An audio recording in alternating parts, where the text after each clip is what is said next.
एक बार गौतम बुद्ध को एक सभा में भाषण करना था और जब सभा का समय हुआ तब बुद्ध वहां आए और बिना कुछ बोले ही वहां से चले गए।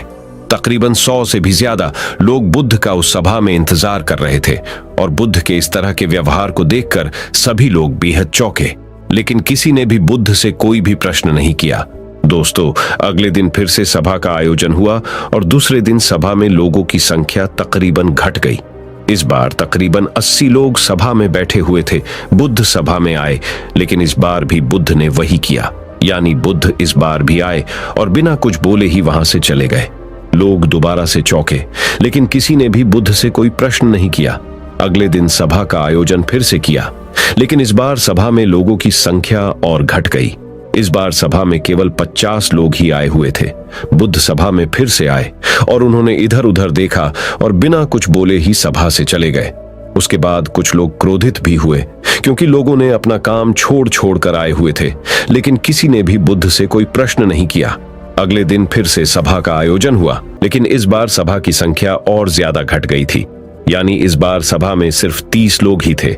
फिर उसके बाद बुद्ध सभा में आए, मुस्कुराए और फिर से बुद्ध ने वही किया, यानी बिना कुछ बोले ही वहां से चले गए।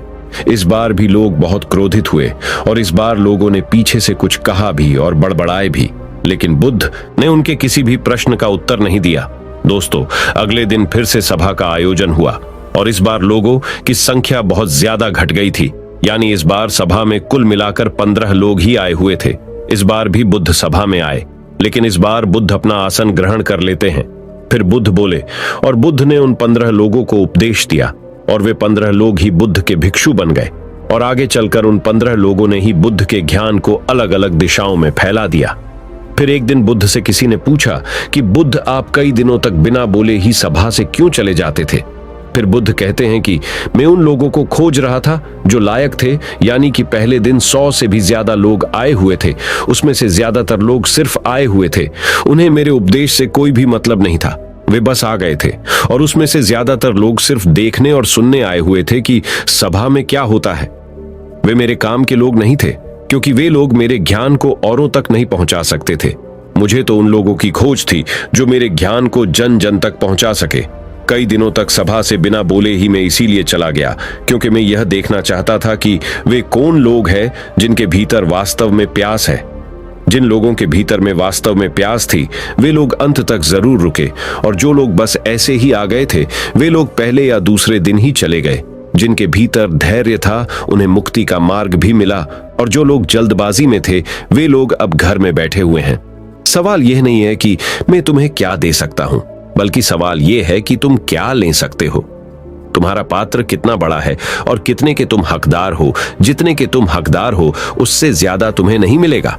फिर वह व्यक्ति बुद्ध से पूछता है कि बुद्ध लायक कैसे बने? फिर बुद्ध कहते हैं कि धैर्य के द्वारा। जिस व्यक्ति के अंदर धैर्य है, वह अपने जीवन में कुछ भी पा सकता है। सभा में जितने भी लोग आए हुए थे और उसमें से अंत तक वही रुके जिनके अंदर धैर्य था। चाहे तुम्हारे जीवन में तुम्हारा लक्ष्य जो कुछ भी हो, लेकिन तुम बिना धैर्य के सफलता के चरम तक नहीं पहुंच सकते। फिर वह व्यक्ति बुद्ध से पूछता है कि कोई व्यक्ति अपने भीतर के धैर्य को कैसे बढ़ाए। इस पर गौतम बुद्ध कहते हैं कि निरंतर अभ्यास के द्वारा हम अपने भीतर के धैर्य को बढ़ा सकते हैं। जैसे कोई व्यक्ति जब ध्यान करना शुरू कर देता है तो उसका मन उसके सामने कई सारे अड़चने लाता है, लेकिन उसका धैर्य उसे एक दिन उसके लक्ष्य तक जरूर पहुंचा देता है। फिर वह व्यक्ति बुद्ध से कहता है कि मैं समझ गया, बुद्ध में समझ गया, यानी मुझे धैर्य के साथ निरंतर अभ्यास करने की आवश्यकता है। गौतम बुद्ध की दूसरी कहानी की शुरुआत करते हैं, जिसमें उन्होंने सफलता के रहस्यमय 10 उपदेश दिए हैं। गौतम बुद्ध के 10 उपदेश जो आपका जीवन बदल देंगे। पहला उपदेश, जो मनुष्य के भीतर लगातार चलता रहता है, वही उसके जीवन में घटता रहता है। दोस्तों, अगर किसी व्यक्ति के भीतर हर समय काम वासना चलती रहती है, तो उसके जीवन में काम वासना ही घटित होगी। यदि किसी के भीतर हर समय धन के विचार चलते रहते हैं, तो उसके जीवन में धन ही घटित होगा। और यदि किसी व्यक्ति के भीतर हर समय अपने जीवन को बदलने की इच्छा उठती रहती है, तो उसका जीवन भविष्य में जरूर बदल जाएगा, जैसा उसने चाहा था। दूसरा उपदेश, निडर होकर आगे बढ़े। दोस्तों, केवल 2 गलतियां हैं जिसकी वजह से इंसान सफल नहीं हो पाता या सत्य को प्राप्त नहीं कर पाता है। पहली, शुरुआत न करना, और दूसरी, सागर तय न करना। दोस्तों, ये बात उन दो तरह के लोगों को दिखाती है जो अपने कारण से ही मंजिल तक नहीं पहुंच पाते हैं। पहले वो जो भाग्यवारी नजरिया रखते हैं और दूसरे वो जो मुश्किलों से घबराकर अपने काम को अधूरा छोड़ देते हैं। दोस्तों, अगर आपको अपनी लाइफ में आगे बढ़कर सफलता को प्राप्त करना है तो आपको इन दोनों तरह के लोगों से बहुत दूर रहना होगा और अपने आप में एक पॉजिटिव इंसान बन जाइए। आगे बढ़िए और किसी भी काम की शुरुआत कीजिए, और जिस काम की भी आप शुरुआत करो उसे आप पूरा करने की कोशिश कीजिए, फिर सफलता आपको जरूर मिल जाएगी। दोस्तों, अब जानते हैं महात्मा बुद्ध के तीसरे उपदेश के बारे में। तीसरा उपदेश, मेहनत के बिना कुछ नहीं। दोस्तों, आलसपन और कामचोरी आपको बर्बादी की ओर ले जाने वाला एक छोटा सा रास्ता है, जबकि मेहनत अच्छा और खुशहाल जीवन जीने का एकमात्र तरीका है। मूर्ख लोग बेकार हैं और बुद्धिमान लोग मेहनती हैं। अगर आपको अपनी लाइफ में आगे बढ़ना है तो आपको मेहनत करनी होगी। दोस्तों, मूर्खों की तरह बैठे बैठे कुछ भी नहीं मिलता है और सुनने से कुछ नहीं होता। अगर आपको अपनी लाइफ में आगे बढ़ना है तो आपको उस पर एक्शन लेना बहुत जरूरी पड़ता है। इसीलिए बुद्ध ने कहा है, मेहनत करो, क्योंकि मेहनत के बिना कुछ नहीं होता है। बुद्ध का चौथा उपदेश, खुश रहना है तो अच्छा सोचिए। दोस्तों, बुद्ध ने कहा है कि जैसा हम सोचते हैं ठीक वैसा ही हम बन जाते हैं। जब मन शुद्ध होता है तब प्रसन्नता हमारा ऐसा पीछा करती है जैसे कि हमारी परछाई हमारा पीछा नहीं छोड़ती है। इसीलिए इंसान को हमेशा सकारात्मक बातें सोचनी चाहिए ताकि हर कठिन से भी कठिन परिस्थिति में वो आशा की किरण ढूंढ सके और अपनी लाइफ में खुश रह सके। सोच व्यक्ति के जीवन को बना भी सकती है और बिगाड़ भी सकती है, क्योंकि दोस्तों, जैसा व्यक्ति सोचता है वैसा ही वह बनता चला जाता है। आपकी सोच का निर्माण होता है आपकी 5 इंद्रियों के द्वारा, और वो 5 इंद्रिय है आंख, कान, नाक, जीभ और त्वचा।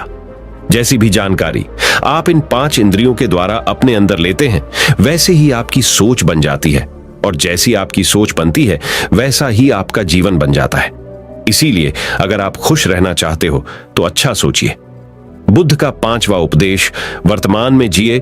दोस्तों, महात्मा बुद्ध ने कहा है कि अपने आज में जिए और भविष्य का सपना मत देखिए। अपने मन को हमेशा वर्तमान क्षण पर केंद्रित करें, क्योंकि यही एक रास्ता है अपने दुख और चिंताओं से मुक्ति पाने का, और यही तरीका आपको शांति की ओर ले जा सकता है। दोस्तों, ये सभी बातें हम सब पर लागू होती है, क्योंकि अक्सर हम अपनी बुरी आदतों का रोना रोते हैं या बेहतर भविष्य की कामना करते हैं, जिसके वजह से हम परेशान हो जाते हैं और उसके वजह से हम अपना आज खराब कर लेते हैं, जबकि आज ही सत्य है। दोस्तों, अगर हम अपना आज सुधार लेते हैं तो हमारा आने वाला कल अपने आप ठीक हो जाएगा, और हमें जिस चीज में खुशी चाहिए उसे हम आज ही के समय में पा लेंगे। छठा बुद्ध का उपदेश, शांति से रहना है तो शांति रहने दो। दोस्तों, बुद्ध ने कहा है कि जो आपको प्राप्त हुआ है उसकी तारीफ न करें और ना ही दूसरों से ईर्ष्या करें। जो लोग दूसरों से ईर्ष्या करते हैं वे लोग मन ही मन शांति कभी प्राप्त नहीं करते। या इसलिए खुद भी खुश रहिए और दूसरों को भी खुश रहने दें। दोस्तों, जो इंसान दूसरों से नफरत करता है वो कभी भी खुश नहीं रह सकता है और उसकी जिंदगी में कभी भी खुशी नहीं आती है। इसीलिए अगर आपको खुश रहना है तो आप दूसरों को शांति से रहने दें। बुद्ध का 7वां उपदेश, अच्छी संगत में रहे। दोस्तों, बुद्ध ने कहा है कि एक जंगली जानवर के मुकाबले एक कपटी और बुरा मित्र ज्यादा खतरनाक होता है। एक जंगली जानवर सिर्फ आपके शरीर को घाव कर सकता है, लेकिन एक बुरा मित्र आपके मन पर घाव कर सकता है। इसीलिए इंसान के सामाजिक और मानसिक विकास के लिए उसके आसपास के वातावरण पर जोर दिया जाता है। जैसी आपकी संगति होगी ठीक वैसे आप बनते जाएंगे। जैसी संगति में हम रहेंगे वैसा हमारा व्यवहार होगा और वैसी ही हमारी जिंदगी बनेगी। इसीलिए बुद्ध ने कहा है कि हमेशा अच्छी संगत में रहे, ना कि बुरी संगत में। बुद्ध का 8वां उपदेश, अपने मन को नियंत्रित करे। दोस्तों, बुद्ध ने कहा है कि ना ही संसार बुरा है और ना ही सन्यास बुरा है।